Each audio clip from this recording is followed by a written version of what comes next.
Good morning, students. Today our topic is Python programming, and in this lecture we are going to discuss some basics of Python programming. So let's start. As you know that, first of all, you have to install a Python software in your computer system. So as you can see here, that I already installed a version of Python 3.3 here. You can easily see that Python 3.3 is here. Okay. So you can also install Python 3.3 or Python any Python 3.x. X means it may be Python 3.3, it may be Python 3.7. Different Python versions are available. Python 2.7 is also available, but you must install at least Python 3.3. So Python 3.3 is there. So now the main question is how to use Python 3.3. So just go to the all programs. Now you can easily see that Python 3.3 is there, and when you just click on that Python 3.3, then you can easily see that different options are available. Now select IDLE. And what is IDLE? IDLE basically refers for Integrated Development Language Environment. And what is the meaning of IDLE? It simply tells us that it is an integrated environment in which we can type our program, we can easily execute our program in same software. As you can see in HTML, first of all you write a program code in notepad file, and after that you just save this file as .html, and after that you can separately execute the executable file. But in Python programming it is not so. There is a integrated environment in which you can easily type a program and execute a program there. So that is called the integrated development language environment.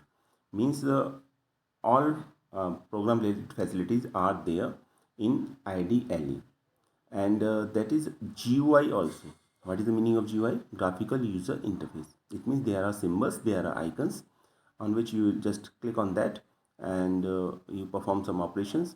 Like if you want to run the program, just click on the run button and you can easily run your program. So it is a GUI, graphical user interface. Now I think it is clear to all of you that how to use Python software. Okay. So let us click on that IDLE GUI.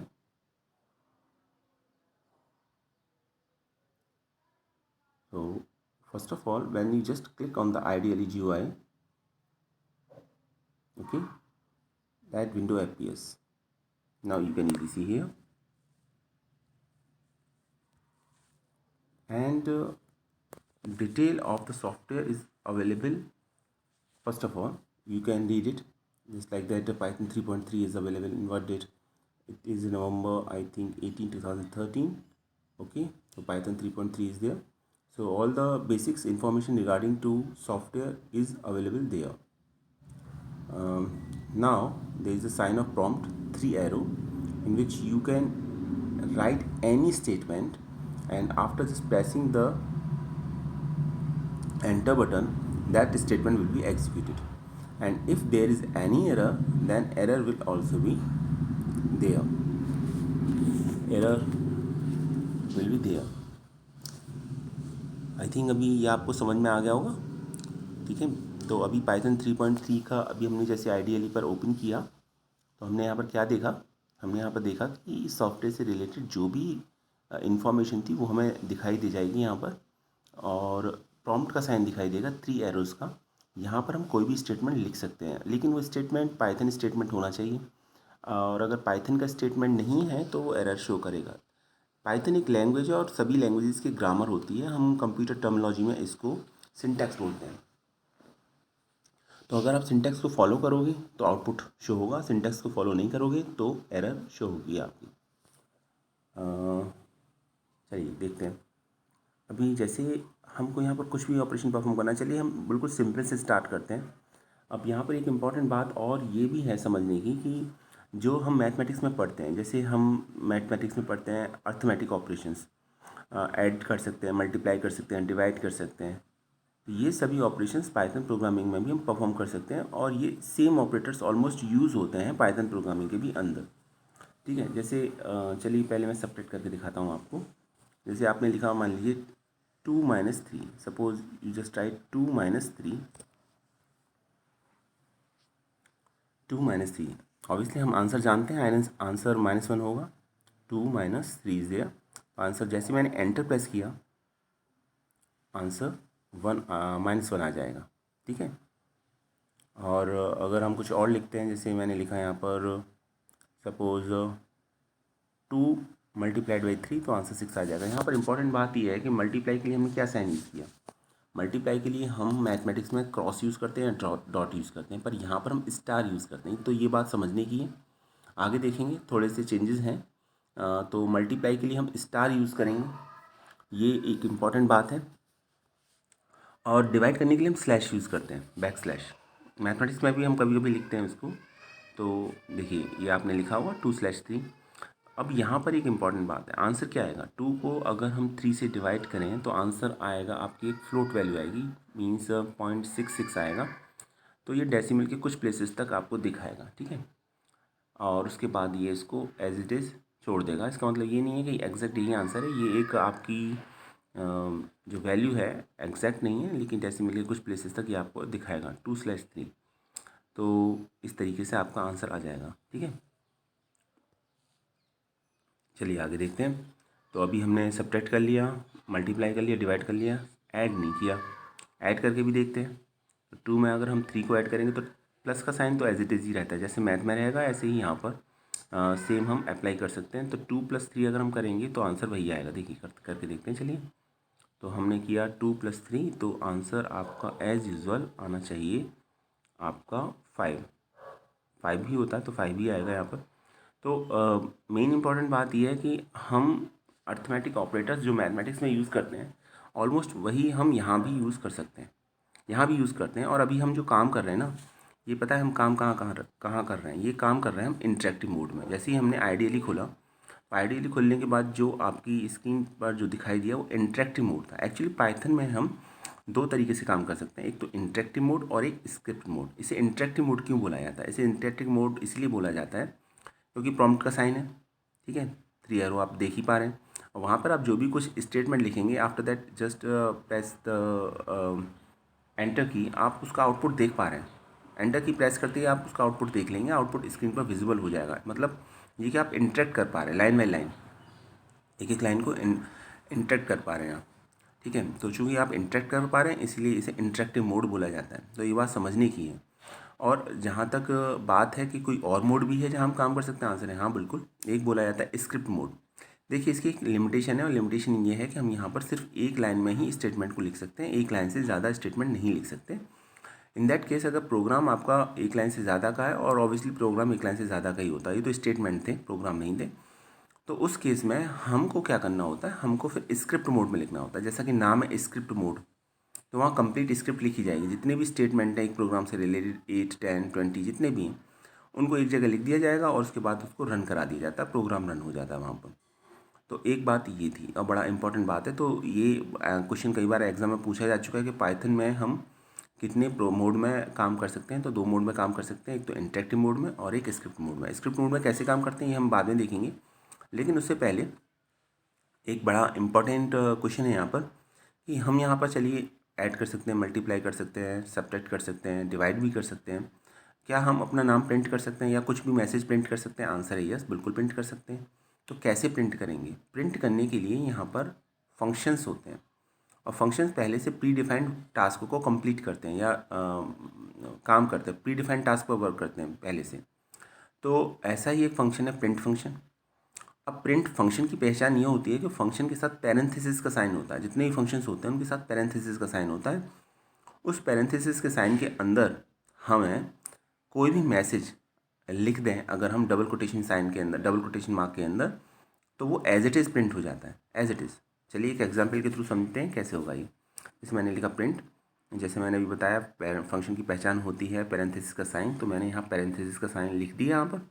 ठीक है, small bracket से हम बोलते हैं। और अब मुझे अपना नाम प्रिंट करना है। Suppose I have to print by name then just write double quotation mark. लेकिन आपको प्रिंट करने के लिए ये ध्यान रखना होगा कि पैरेंथेसिस के अंदर डबल कोटेशन मार्क के अंदर आपको मैसेज टाइप करना होगा, और जो भी आप मैसेज टाइप करेंगे वो मैसेज स्क्रीन पर एज इट इज़ शो हो जाएगा। ये सबसे इम्पोर्टेंट बात है, ठीक है। चलिए हमने किया, मैंने अपना नाम लिख दिया, ठीक है, और मैंने लिख दिया प्रवीण स्पेस कुमार स्पेस सिंह, और फिर इसके बाद मैंने एंटर प्रेस कर दिया, देखिए बाहर आने के बाद, और ये आपका आंसर आ जाएगा। अब इसमें एक आप बात और देखेंगे कि कलर चेंज हो जाता है। जैसे ऊपर जब मैंने प्रवीण नाम लिखा, Praveen Kumar Singh double quotation mark के अंदर, तो उसका कलर ग्रीन था, लेकिन जब आउटपुट आया तो उसका कलर ब्लू था, और जो प्रिंट है उसका कलर आपका रेड है। तो ऐसा क्यों है? ऐसा इसीलिए है क्योंकि पाइथन प्रोग्रामिंग हमको ये सपोर्ट प्रोवाइड कराती है कि अलग अलग तरह के जो डेटा होता है उसको आइडेंटिफाई हम कर सकें आसानी से। जैसे प्रिंट एक फंक्शन है तो उसे अलग कलर से शो होगा, वो स्ट्रिंग है वो अलग कलर से शो होगा, आउटपुट है वो अलग कलर से शो होगा, ठीक है। तो ये आप देखिए पिछली बार भी आउटपुट आपका ब्लू कलर से शो हुआ था, ठीक है। तो ये इसके अंदर भी फैसिलिटी है, इससे आप इजीली आइडेंटिफाई कर सकते हैं कि आपसे कोई गलती तो नहीं हो रही है। जैसे गलती का कहने का मतलब यह है कि अगर स्ट्रिंग में आपने डबल कोटेशन मार्क के अंदर नहीं लिखा तो मे बी पॉसिबल कि वो मतलब ऐसा होगा कि वो ग्रीन कलर से शो नहीं होगी। तो आप समझ सकते हैं कि हाँ कुछ गलती हुई है, आपने डबल कोटेशन मार्क को ऑफ नहीं किया, या आपसे कुछ और गलती हुई है। तो इस तरीके से आप मैसेज प्रिंट कर सकते हैं। तो आप कुछ भी मैसेज प्रिंट कर सकते हैं। यहाँ ये बात ध्यान रखने वाली है कि जो भी कुछ आप डबल कोटेशन मार्क के अंदर लिखेंगे, whatever you just write within the double quotation mark, that will print as it is on a screen. वो ऐसे के ऐसे प्रिंट हो जाता है, उसमें कुछ करना नहीं होता आपको। ये सबसे बड़ी इंपॉर्टेंट बात है, that is the most important thing regarding to the print statement. तो अभी आई थिंक मुझे लगता है कि आप सभी को एक्चुअली इंटरेक्टिव मोड का तो आइडिया हो गया होगा कि इंटरेक्टिव मोड में काम कैसे करते हैं। तो ये इंटरेक्टिव मोड है। दो तीन बातें मैं फिर से रिपीट कर देता हूँ, इंपॉर्टेंट है जानना। आप पहली बार पाइथन को समझ रहे हैं, जान रहे हैं, तो पढ़ रहे हैं, तो इसमें सबसे पहले आप जब पाइथन आईडीएलई पर क्लिक करेंगे, आईडीएलई का मतलब होता है इंटीग्रेटेड डेवलपमेंट लैंग्वेज इन्वायरमेंट, और इसका मतलब होता है कि ऐसा इन्वायरमेंट जो जहां आप अपना प्रोग्राम टाइप भी कर सकते हैं, रन भी कर सकते हैं। आपको सॉफ्टवेयर से बाहर जाने की कहीं ज़रूरत नहीं है, कोई रिक्वायरमेंट नहीं है, आप वहीं कर सकते हैं, कोई प्रॉब्लम नहीं है, ठीक है। HTML की तरह नहीं है कि आपने कहीं अपनी अपने नोटपैड फाइल में प्रोग्राम लिखा फिर उसको अलग तरीके से एग्जीक्यूट किया। आपको कुछ करने की ज़रूरत नहीं, जो भी आप करेंगे वो सेम सॉफ्टवेयर के अंदर करेंगे। वो सॉफ्टवेयर आपको एक ही जगह सारी सभी फैसिलिटी प्रोवाइड कराएगा कि किस तरीके से प्रोग्राम को टाइप करना है, कहाँ टाइप करना है, कैसे रन करना है। तो इसीलिए से इंटीग्रेटेड डेवलपमेंट लैंग्वेज इन्वायरमेंट बोला जाता है। अच्छा, GUI लिखा रहता है उसके आगे, तो GUI का क्या मतलब? Graphical user interface. इसका क्या मीनिंग है? इसका मीनिंग ये है कि यहाँ पर सिम्बल्स होंगे और उसके थ्रू आप प्रोग्राम को आप अपने ऑपरेशन परफॉर्म कर सकते हैं। आपको कमांड टाइप करने की ज़रूरत नहीं है, आपको बस उस पर क्लिक करना है और वो काम हो जाएगा आपको। जैसे आप देख रहे हो ऊपर फाइल लिखा हुआ है, एडिट लिखा हुआ है, शेल लिखा हुआ है, डिबग लिखा हुआ, ऑप्शंस लिखा हुआ, विंडोज़ लिखा हुआ, हेल्प लिखा हुआ है। इसमें डिफरेंट ऑप्शंस अवेलेबल हैं और वहाँ जाके आप उन ऑप्शंस का डायरेक्ट यूज़ कर सकते हैं। बस आपको उन पर जाके क्लिक करना है। तो ये GUI एनवायरनमेंट है। ये बात बहुत इंपॉर्टेंट है, एग्जाम में कई बार पूछी जा चुकी है। आईडीएलई का क्या मतलब होता है, तो मैं रिपीट कर देता हूँ। आईडीएलई का मतलब होता है इंटीग्रेटेड डेवलपमेंट लैंग्वेज इन्वायरमेंट। और यहाँ हम कंप्लीट प्रोग्राम से रिलेटेड, टाइपिंग से रिलेटेड, और एडिटिंग करनी है तो, अगर हमको रन करना है तो, एरर फाइंड आउट करनी है तो, वो सब काम हम कर सकते हैं, ठीक है। दूसरा ये कि जितनी भी प्रोग्रामिंग लैंग्वेजेस होती हैं, देखिए सभी के साथ लैंग्वेज प्रोसेसर आते हैं।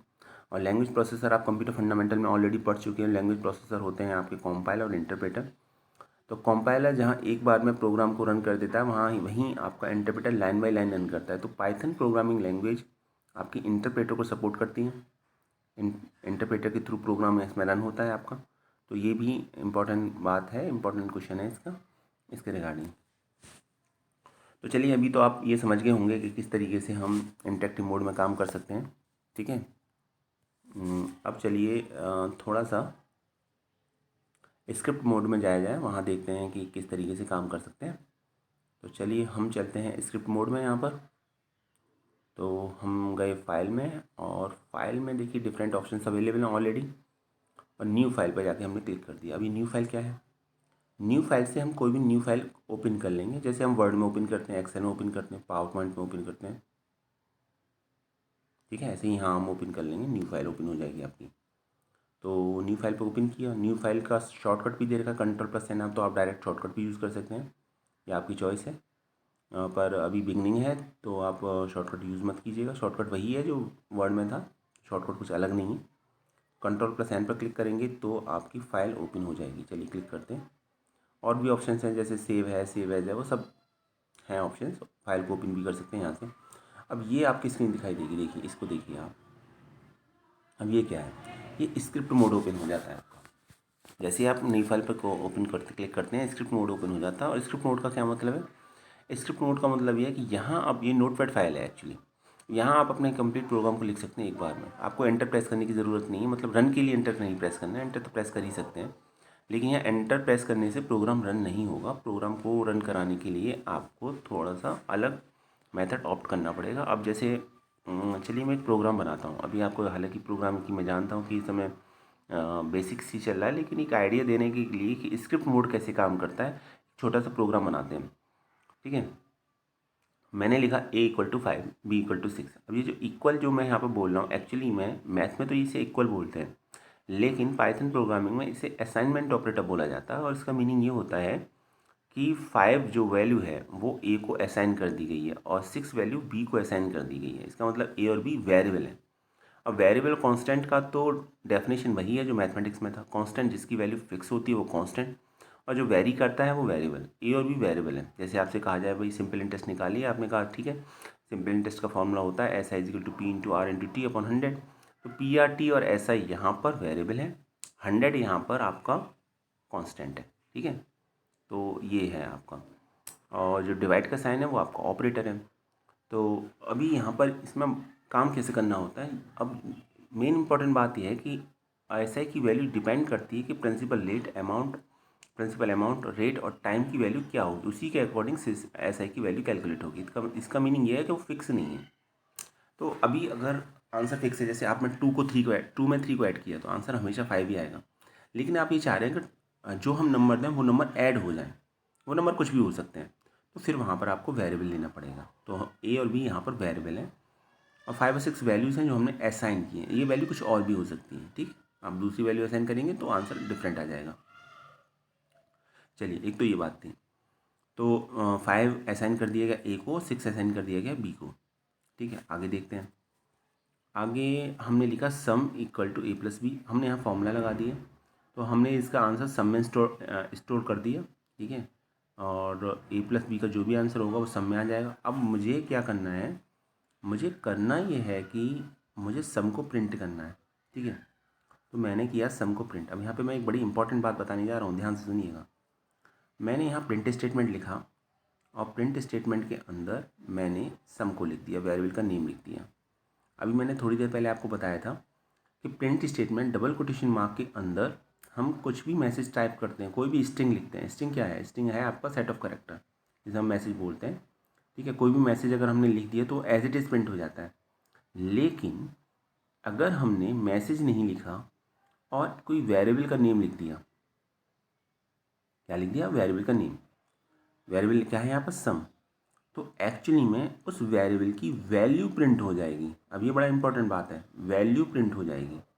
तो सम की जो भी वैल्यू होगी, सम की वैल्यू तो हमें पता ही है, A की वैल्यू 5 है, B की वैल्यू 6 है, तो आंसर 11 आएगा। तो यहाँ पर 11 प्रिंट हो जाएगा, क्योंकि यहाँ पर पाइथन ने सम को कैलकुलेट किया A और B की गिवन वैल्यूज़ के लिए, और A और B की वैल्यूज़ ऑलरेडी गिवन है। A की वैल्यू 5 है, B की वैल्यू 6 है, तो सम की वैल्यू 5 + 6 11 आएगी यहाँ पर। तो ये चीज़ समझ लीजिएगा, ये बात समझ लीजिएगा। ठीक है, तो अगर हम डबल कोटेशन मार्क के अंदर प्रिंट में मैसेज प्रिंट करते हैं तो मैसेज प्रिंट हो जाता है, और अगर हम सिर्फ वेरिएबल को प्रिंट कराना चाहते हैं तो वेरिएबल की वैल्यू को तो हम वेरिएबल लिखते हैं, डिक्लेयर करते हैं, लेकिन डबल कोटेशन साइन का यूज़ नहीं करते। ये ध्यान रखिएगा। ठीक है, चलिए अब रन कैसे करना है, अब रन का समझ लीजिए। अभी ये प्रोग्राम तो हो गया, अभी स्क्रिप्ट मोड में है, तो एंटर से तो काम नहीं चलेगा, एंटर से रन भी नहीं होगा प्रोग्राम। तो रन करने के लिए हमको रन बटन पर जाना होगा, और रन बटन पर जैसे ही हम गए तो हमें डिफरेंट ऑप्शन दिखाई दिए, और सबसे लास्ट में हमें दिखाई दिया रन मॉड्यूल। ठीक है, एक्चुअली रन करने से पहले प्रोग्राम को सेव करना होता है, डायरेक्ट रन नहीं करना होता। तो पहले प्रोग्राम को आप सेव करेंगे, और सेव करने के बाद फिर रन करेंगे। लेकिन अगर चलिए हम डायरेक्ट रन करते हैं तो देखते हैं क्या होता है।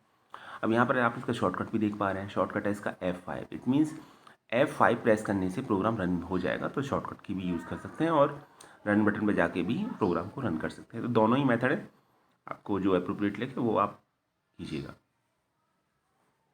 लेकिन जैसे मैंने बताया पहले सेव करना होता है, ठीक है। तो चलिए हम रन बटन पे गए और हमने प्रोग्राम को सेव किया। रन बटन, अच्छा रन बटन पर गए, क्लिक करने की कोशिश की, तो अभी मैसेज आ जाएगा और ये मैसेज आएगा कि सेव बिफोर रन। तो पहले प्रोग्राम को सेव कर लीजिए, वो बताएगा कि आपने अभी सेव नहीं किया है, आपको सेव करना है पहले प्रोग्राम। तो हमने कहा ठीक है सेव करते हैं, हमने ओके पर क्लिक कर दिया। अब देखिए अगर हम सेव बटन पर जाते तो ये विंडो अपीयर होती, लेकिन हम सेव पर गए नहीं, हमने रन किया। तो फिर रन बटन पर जाने के बाद हमें मैसेज आया कि नहीं पहले आपको सेव करना है, तो फिर हमको सेव करना पड़ेगा। अब सेव कैसे करना पड़ेगा, क्योंकि सभी प्रोग्राम का एक एक्सटेंशन होता है, ठीक है। जैसे HTML में हम जाते हैं तो .html करके लिखते हैं हम, .html एक्सटेंशन होता है। ऐसे ही अगर पाइथन प्रोग्रामिंग में जाएंगे तो जो प्रोग्राम का एक्सटेंशन होगा, जो ये पहचान होगी कि पाइथन की फाइल है, तो उसका एक्सटेंशन होता है .py और .pyw। अब ये बड़ा इंपॉर्टेंट क्वेश्चन है, थ्योरी एग्जाम में पूछा जा सकता है कि पाइथन में एक्सटेंशन क्या होता है। तो एक्सटेंशन होता है .py और .pyw। मीनिंग है कि मैं कुछ भी नाम दे सकता हूँ, लेकिन एक्सटेंशन .py होगा तब वो पाइथन की फाइल कंसीडर की जाएगी। तो चलिए मैंने यहाँ पर एक नेम दे दिया, मैं नेम कुछ भी दे सकता हूँ, मेरी मर्ज़ी है, मैं चॉइस है मेरी। तो मैंने नाम दे दिया, सपोज़ P1 दे दिया और .py आप देख ही रहे हैं, तो py फाइल है ही, पाइथन की फाइल है, और मैंने इसको कर दिया सेव, ठीक है। अब सेव करने के बाद देखिए प्रोग्राम रन हो गया। अब यहाँ पर एक इम्पॉर्टेंट बात है कि रन करते समय मैंने रन पर क्लिक किया था और फिर सेव किया था, तो मुझे दोबारा रन करने की ज़रूरत नहीं है, ठीक है। रन बटन पर क्लिक करने के बाद ये मैसेज आया कि सेव कर लीजिए तब प्रोग्राम रन होगा, और जैसे ही मैंने सेव किया प्रोग्राम रन हो गया और आंसर यहाँ दिखाई देगा, ठीक है। अच्छा ये तो वही स्क्रीन है जहाँ हमने ऑपरेशन परफॉर्म किए थे, आंसर है हाँ बिल्कुल ठीक। और यहीं आपका आउटपुट भी शो होगा, तो आउटपुट शो भी हो रहा है, देखिए आउटपुट आ रहा है 11 आ रहा है आंसर आपका। इस तरीके से आउटपुट आता है, ठीक है। इसके ऊपर लिखा भी हुआ पाइथन शेल, तो आउटपुट हमेशा पाइथन शेल पे ही दिखाई देता है, इस बात ध्यान रखिएगा। जिसको हम इंटरेक्टिव मोड बोल रहे थे अभी, ठीक है। चलिए अभी ये आपको समझ में आ गया होगा। देखिए दो अलग अलग पेजेस हैं, एक नोटपैड की फाइल है और एक जहाँ आउटपुट हमारा अपीयर हुआ, आप दोनों को देख सकते हैं। क्लियर है, अब आपको समझ में आ गया होगा। मैं इसको क्लोज़ कर देता हूँ, एक बार प्रोग्राम को रन करा के दिखाता हूँ, आपको और समझ में आएगा अच्छी तरीके से। ये देखिए ये आंसर आ गया आपका, यहाँ पर 11 आंसर आ गया आपका। इस तरीके से प्रोग्राम को रन करते हैं। ये कुछ बेसिक बात थी जो मुझे बतानी थी आपको कि किस तरीके से प्रोग्राम को रन किया जाता है। आई थिंक अभी आपको समझ में आ गया होगा। इसको मिनिमाइज़ कर सकते हैं, मैक्सिमाइज़ कर सकते हैं, आपकी चॉइस है। अब कुछ बेसिक्स बात कर लेते हैं पाइथन के बारे में, जो आपको समझना ज़रूरी है। ये तो आज ये इंट्रोडक्शन आपको सिर्फ इसलिए दिया गया है कि आप ये समझ लें कि पाइथन प्रोग्राम कैसे ओपन होता है, कहाँ हम प्रोग्राम को टाइप करेंगे, प्रोग्राम रन कैसे करेंगे, ठीक है। तो इसके लिए था ये। अभी पाइथन के बारे में हम चलिए बेसिक पढ़ना स्टार्ट करते हैं। देखिए जब किसी हम लैंग्वेज को पढ़ते हैं तो सबसे पहले हम उसके कैरेक्टर सेट को पढ़ते हैं, उसके बाद उसमें वर्ड पढ़ते हैं, उसके वर्ड पढ़ने के बाद हम उसमें सेंटेंस पढ़ते हैं, ठीक है। जैसे अगर आपको इंग्लिश के बारे में जानना, समझना, पढ़ना है तो सबसे पहले आपको अल्फ़ाबेट सिखाए जाएंगे उसके A to Z। उसके बाद आपको वर्ड्स बताए जाएंगे, जैसे एप्पल या बनाना, इस तरीके से बताए जाएंगे। उसके बाद आपको सेंटेंस मेकिंग सिखाई जाएगी। तो सेम काम यहाँ पर भी होता है। पाइथन भी एक प्रोग्रामिंग लैंग्वेज है। जो भी लैंग्वेज होगी उसमें जो एक स्मॉलेस्ट यूनिट होती है, उससे पहले आपको सेट ऑफ कैरेक्टर्स, चलिए पहले तो सेट ऑफ कैरेक्टर्स पढ़ने होंगे कि इसमें क्या क्या यूज़ हो सकता है। तो देखिए इसमें स्मॉल एस से स्मॉल जेड तक, कैपिटल एस से कैपिटल जेड तक, ये सभी कैरेक्टर्स इसके अंदर यूज़ होते हैं। साथ साथ नंबर यूज़ होते हैं और कुछ स्पेशल सिंबल यूज़ होते हैं, जैसे अंडरस्कोर, ठीक है। ये कुछ स्पेशल सिंबल यूज़ होते हैं, अंडरस्कोर यूज़ होता है आपका, ऑलमोस्ट सभी स्पेशल सिंबल यूज़ होते हैं प्रोग्रामिंग में। तो ये तो थे कैरेक्टर्स की बात। अब बात करते हैं कि वर्ड की। जैसे प्रोग्रामिंग में वर्ड होता है तो इसमें भी कुछ वर्ड होगा। तो यहाँ पर हम जो वर्ड को आप बोलिए टोकन। तो टोकन क्या होता है, टोकन स्मॉलेस्ट यूनिट होती है प्रोग्राम की किसी की भी। तो हम इसको वर्ड समझ सकते हैं।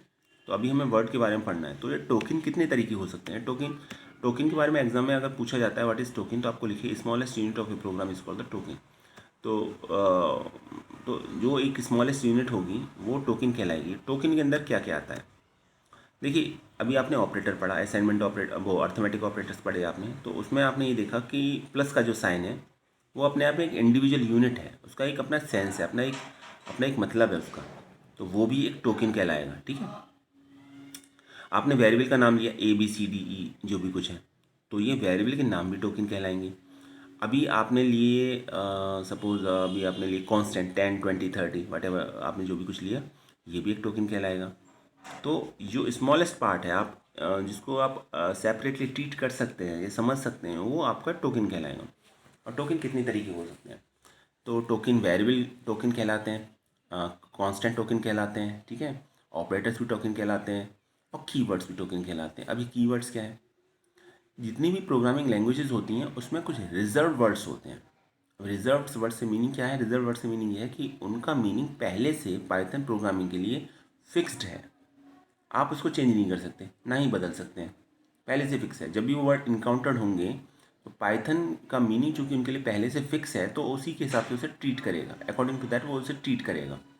तो इसीलिए उनको कीवर्ड्स बोला जाता है, ये ध्यान रखिएगा। और सबसे छोटी डेफिनेशन है, keywords are the nothing but only the reserved words in any programming language. किसी भी प्रोग्रामिंग लैंग्वेज के अंदर जो रिजर्व वर्ड्स होते हैं वो कीवर्ड्स कहलाते हैं। ठीक है, एक तो बात ये हुई। अब कितने कीवर्ड्स होते हैं, ठीक है, और दूसरी बात ये है कि कीवर्ड्स जो होते हैं केस सेंसिटिव होते हैं, ये बड़ा इंपॉर्टेंट पॉइंट है, केस सेंसिटिव होते हैं। मतलब ये कि मान लीजिए कीवर्ड है इफ़ में आई और एफ दोनों स्मॉल में लिखे हुए हैं, लेकिन आपने आई को कैपिटल में लिखा है, एफ को कैपिटल में नहीं लिखा, तो वो फिर एक कीवर्ड नहीं माना जाएगा, पाइथन से कीवर्ड कंसिडर नहीं करेगा। तो कीवर्ड केस सेंसिटिव होते हैं। और कीवर्ड कितने होते हैं, तो जो पाइथन 3.7 वर्जन है, ठीक है, उस वर्जन में आपको 33 कीवर्ड्स मिलेंगे। तो टोटल 33 कीवर्ड्स हैं। ये पूछा जाए क्वेश्चन कि कितने कीवर्ड्स होते हैं, तो आप लिख सकते हैं पाइथन 3.3 में और पाइथन 3.7 में 33 कीवर्ड्स अवेलेबल होते हैं। तो बात छोटी सी है, कीवर्ड्स रिजर्व वर्ड्स होते हैं। कीवर्ड्स टोकन के अंदर आते हैं आपके, ठीक है। टोकन क्या होता है, स्मॉलेस्ट यूनिट होती है प्रोग्राम की। और कितने कीवर्ड्स होते हैं, कीवर्ड होते हैं पाइथन 3.7 के अंदर टोटल हो गए 33 कीवर्ड्स होते हैं पाइथन 3.7 के अंदर। और इनका मीनिंग पहले से फिक्स होता है पाइथन इंटरप्रेटर के लिए। तो जब भी वो इंटरप्रेटर पाइथन का ये इनकाउंटर्ड होंगे कीवर्ड्स, तो उनका जो मीनिंग होगा पहले से जो डिफाइंड होगा उसी के अकॉर्डिंग बिहेव करेगा आपका इंटरप्रेटर। तो एक ही है। तो एक तो बात ये हो गई। तो अब कीवर्ड कौन कौन से होते हैं हमें कैसे पता चलेगा, तो कीवर्ड आपको याद करने होंगे। और जैसे जैसे आप प्रोग्रामिंग में आप आगे बढ़ेंगे समझेंगे, तो आप कीवर्ड्स को जान जाएंगे, समझ जाएंगे कि कीवर्ड्स कौन कौन से होते हैं। तो मोस्टली इंग्लिश के कुछ वर्ड्स होते हैं, अब उनको कीवर्ड्स में वो आते हैं आपके, जैसे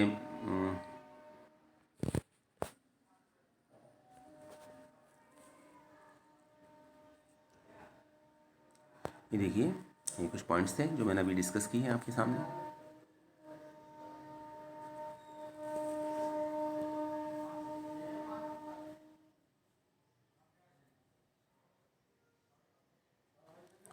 ठीक है, तो ये कीवर्ड्स हैं कुछ।